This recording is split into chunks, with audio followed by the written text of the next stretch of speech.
Olá, sejam bem-vindos à retrospectiva 2022. Vamos relembrar agora alguns momentos que marcaram o ano que terminou em várias áreas, com destaque para os setores da política, sociedade, cultura, desporto, economia e os assuntos mais relevantes que aconteceram a nível internacional. Na área econômica, o ano de 2022 foi difícil e com muitos desafios e lições a tirar, tendo em conta o cenário mundial com reflexos em Cabo Verde. O arquipélago enfrentou em simultâneo várias crises. Concretamente, o setor dos transportes aéreos e marítimos esteve mergulhado em um cenário pouco animador, com dificuldade na mobilidade de passageiros e de cargas. E é precisamente com este tema que vamos iniciar a retrospectiva da área econômica. Em matéria dos transportes aéreos e marítimos, Cabo Verde continua ainda a deparar com vários problemas e os cidadãos de todas as ilhas exigem medidas e soluções. Trata-se de um assunto amplamente debatido com diferentes pontos de vista, mas que em termos de soluções, os utentes ainda esperam ver na prática a operacionalidade do setor, tendo em conta que as demandas não estão a ser atendidas. Aliás, em dezembro último, o Parlamento esteve a debater esse assunto, focado no tema transportes e a conectividade entre as ilhas. O grupo parlamentar do maior partido da oposição chamou o governo à Assembleia Nacional para prestar esclarecimentos sobre a situação dos transportes. O partido classificou de caótica a situação dos transportes aéreos e marítimos no país e sublinhou que é importante que as ilhas aumentem a competitividade com um serviço de transporte de qualidade. Na mesma linha, a UCID também referiu que o setor precisa de mais investimento e criação de estratégias para melhorar a conectividade entre as ilhas e responder às demandas populacionais e dos investidores. Já o partido que sustenta o governo asseverou que a Covid-19 dificultou a implementação das políticas criadas e disse que este setor está bem melhor do que antes. Por sua vez, o governo, através do ministro do Turismo, realçou que o executivo em nenhum momento falhou na mobilidade dos cabo-verdianos. Segundo o mesmo, houve medidas adotadas para garantir os transportes aéreos e marítimos. No entanto, apesar da divergência de opiniões entre os sujeitos parlamentares, o que os cabo-verdianos almejam são políticas adequadas que contribuam para o desenvolvimento sustentável do país, com base em resultados. De realçar ainda que no setor dos transportes, concretamente aéreos, um dos assuntos que marcou o ano de 2022 foi a injeção em dezembro de um novo aval do Estado no valor de 250 mil contos à TACV. Segundo justificativas do governo, esta decisão deve-se à necessidade de criar condições para que a transportadora aérea nacional possa continuar a operar, ou seja, um aval para apoiar a tesouraria nas operações e atividades previstas. De acordo com o chefe do Executivo, tal como em 2016, o governo teve duas opções: ou liquidar a companhia ou criar condições para que possam continuar a funcionar. Quando confrontado pela imprensa, Ulisses Correia e Silva disse ainda que, assim como várias outras companhias do mundo, a de bandeira nacional está a sofrer as consequências da pandemia, que foram extremamente impactantes nos transportes aéreos. Daí a necessidade de mais recursos financeiros para garantir a sua sustentabilidade. Recorde-se que em fevereiro o governo tinha atribuído outro aval para um empréstimo de 1,5 milhões de euros à TACV face a necessidades de emergência, como o pagamento de salários. Esta companhia está também na lista de um conjunto de 9 empresas do setor público previstas para serem privatizadas até 2026. São empresas dos ramos de energia, telecomunicações, transportes e banca. Falamos agora das crises que afetaram e afetam o arquipélago. De facto, 2022 foi tido como o ano das crises. A situação não foi fácil nem para Cabo Verde e nem para o mundo. Aliás, ainda estamos a viver a nível mundial um clima de incertezas por causa das crises, com destaque para a crise climática, pandémica e geopolítica, devido ao conflito entre a Rússia e a Ucrânia, com efeitos devastadores, um cenário que expõe o mundo a choques humanitário, econômico e social dramáticos. Em Cabo Verde, registra-se impactos a nível da inflação e aumento dos preços dos produtos petrolíferos e alimentares, sendo, em alguns momentos, o país deparou-se com a falta de produtos alimentares, nomeadamente a farinha e seus derivados. E tendo em conta que o arquipélago importa mais de 80% das suas necessidades de consumo, impactos são visíveis e com grandes repercussões na segurança alimentar e nutricional da população. As pessoas e populações mais vulneráveis são as que mais sentiram e sentem impactos tanto a nível do desemprego como pobreza extrema, apesar de algumas medidas de mitigação. Em termos de dados estatísticos, cerca de 46 mil pessoas estavam em situação de crise alimentar de julho a agosto de 2022. Um cenário que se registrou devido ao aumento dos preços dos alimentos de primeira necessidade, pandemia da Covid-19, guerra na Ucrânia e severa seca que afetou o país nos últimos 5 anos, dificultando assim o acesso aos produtos. São constrangimentos em tempos de crise que exigem estratégias e soluções que passam pela criação de projetos de integração socioeconômica, principalmente para as mulheres chefes de família, que são a classe mais vulnerável. Devido às crises no país, em 2022, o governo chegou a declarar a situação de emergência social e econômica e o primeiro-ministro anunciou um programa de 80 milhões de euros para mitigar os efeitos da crise na população. No entanto, no meio destas crises, o Executivo justificou que o Orçamento Geral do Estado para 2023 foi traçado e alinhado num quadro de incertezas, um instrumento de gestão importante para este ano econômico que foi aprovado na Casa Parlamentar.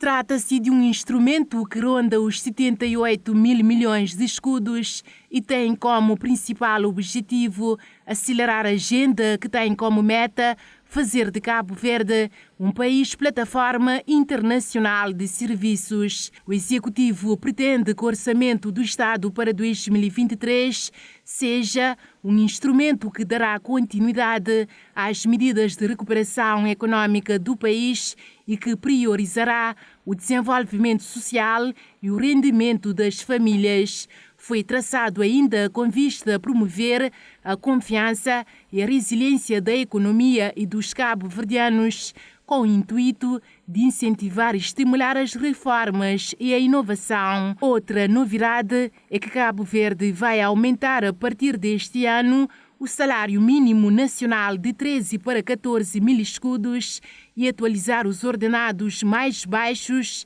na administração pública até ao máximo de 3,5%.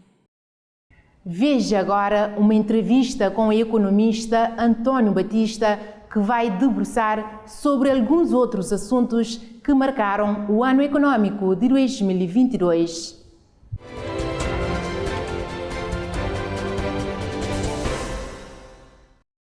O cenário econômico do país não é muito favorável, tendo em conta a conjuntura de crise. Portanto, são necessárias soluções para fazer face a estes desafios que também o mundo enfrenta. Neste sentido, vamos dar seguimento à análise do ano econômico de 2022 com o economista António Batista, que, para além de analista, é também professor universitário e já assumiu várias outras funções no arquipélago. Desde já, muito obrigada por ter aceito esta entrevista. António Batista, de uma forma em geral, como que avalia o atual cenário econômico no arquipélago?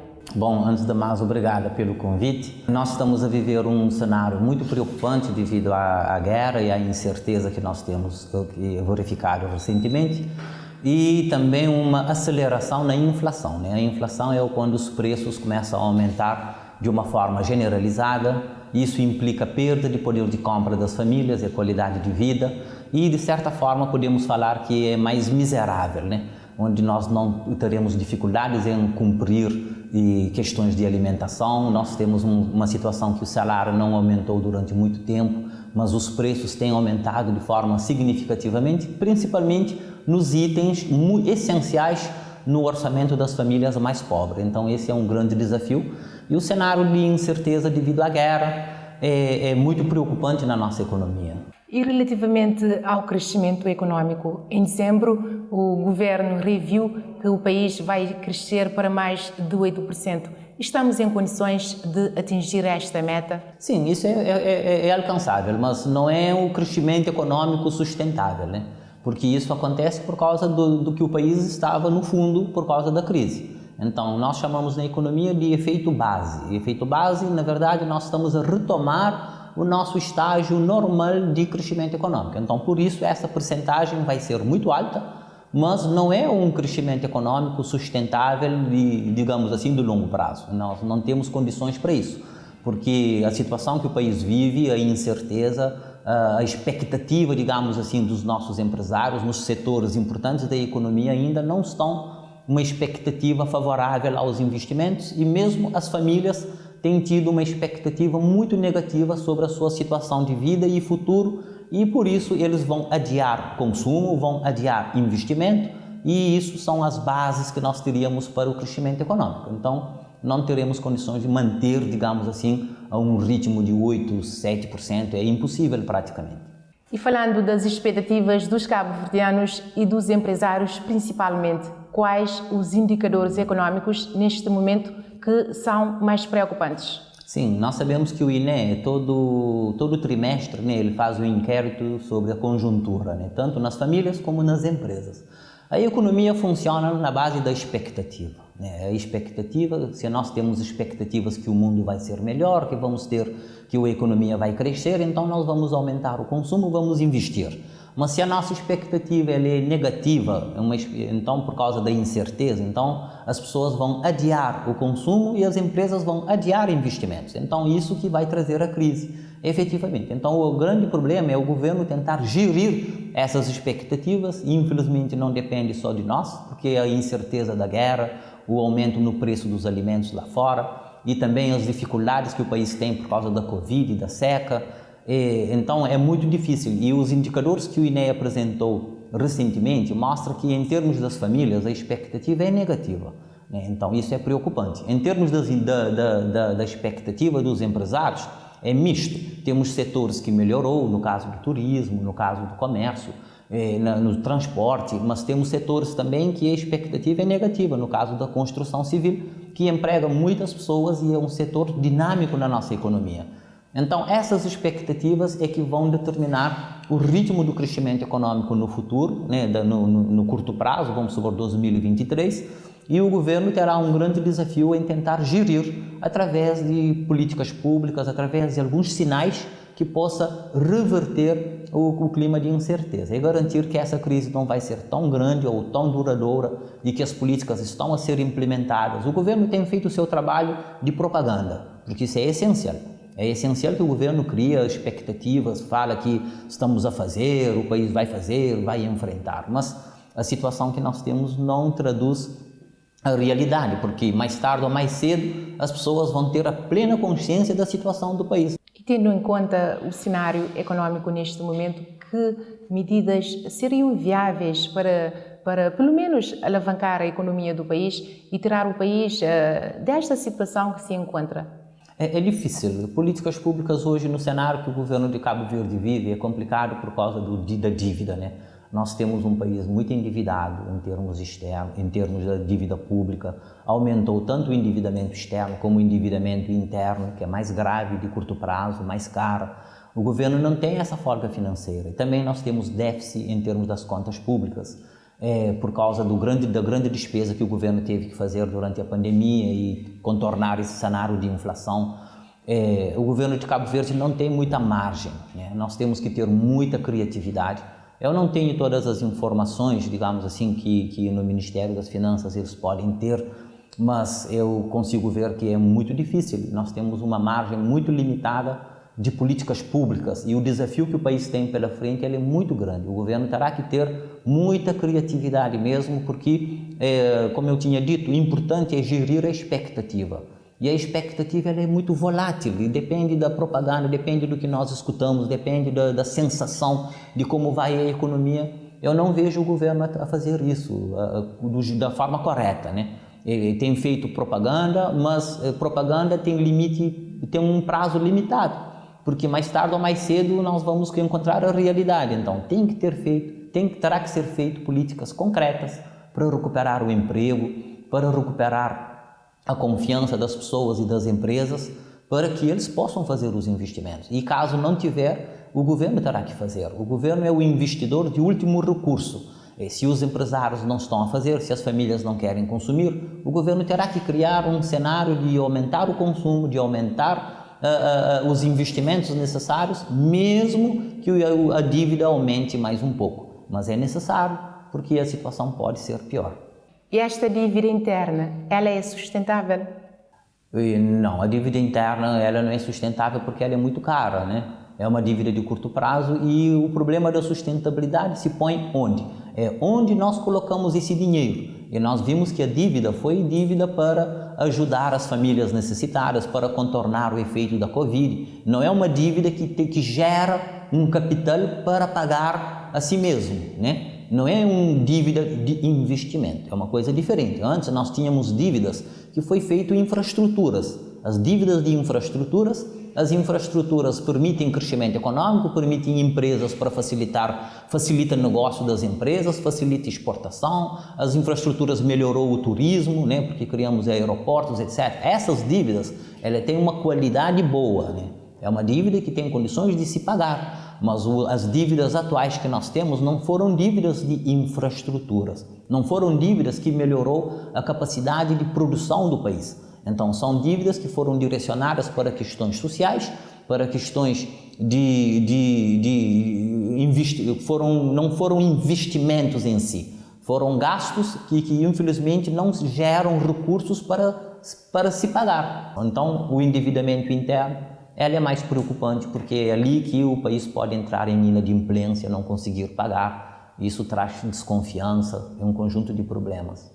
E o turismo é o nosso principal motor de crescimento do país, com uma contribuição em cerca de 25% do PIB, mas nos últimos anos, devido à Covid-19, agora com a crise também na Ucrânia, e outros efeitos, o turismo ficou um pouco afetado. E tendo em conta a importância para o país, o que é necessário fazer para alavancar também este setor turístico? O governo tem pouca coisa a fazer. Nós não temos uns recursos sim, de investimento. O país é atrativo por si só, né? Cabo Verde oferece condições naturais, nós temos recursos naturais e que poderiam ser transformados em capital natural, né? Capital natural é quando os nossos recursos naturais permitem gerar emprego e rendimento às nossas famílias. Infelizmente isso ainda é muito limitado. Por causa da pandemia, por causa da insegurança, por causa da incerteza sobre a guerra, por causa da perda de poder de compra também na Europa, por causa da inflação, então os preços aumentaram muito forte e isso reduziu o poder de compra das famílias. E reduzindo o poder de compra, a primeira coisa que nós vamos cortar é lazer, gastos supérfluos com lazer, etc., onde entra o turismo. É obviamente que as pessoas numa situação de incerteza, numa situação de perda de poder de compra, vão cortar a disponibilidade de viagens. Então é o que tem acontecido. E também não só por causa da Covid, que foi o lockdown, que nós tivemos o turismo teve praticamente zero, né? O país teve que fechar. Entretanto, o país tem se recuperado A recuperação do ritmo do turismo tem sido satisfatório. A indústria hoteleira tem reportado estatísticas que nos dão um certo conforto, porém o cenário de incerteza e também essa insegurança que o país vive é um marketing muito negativo. É um marketing negativo que vai reduzir a propensão, a vontade dos turistas visitar Cabo Verde. Então o governo tem que contornar essa situação de incerteza, de insegurança, tem que tentar reverter esse marketing negativo que o país nós já verificamos recentemente em alguns governos, etc. Isso é o que nos chegaram, mas que chegou até nós, mas nós temos muitas outras campanhas negativas porque o turismo é uma grande competição. Nós competimos com outros mercados. Esses outros mercados podem perfeitamente fazer propaganda negativa e aumentar esse medo, porque com pouco turista é uma competição muito maior. Nós competimos e depende do que oferecemos. Sim, e nós oferecemos a sol e praia, infelizmente não temos uma oferta turística diversificada. Isso é verdade. Os turistas vêm aqui, agora começamos a diversificar um pouco, mas não num volume suficiente para gerar emprego e rendimento às famílias. O grande desafio já que é sol e praia, é tranquilidade, o pessoal quer lazer e isso tem que criar um clima que ele possa usufruir disso. Mas a incerteza que nós temos, não só por causa da guerra, que por si só já é um assunto de incerteza, mas a insegurança no país, essa propaganda negativa do país, da onda de criminalidade, também afasta muitos turistas, ok? Afasta muitos turistas.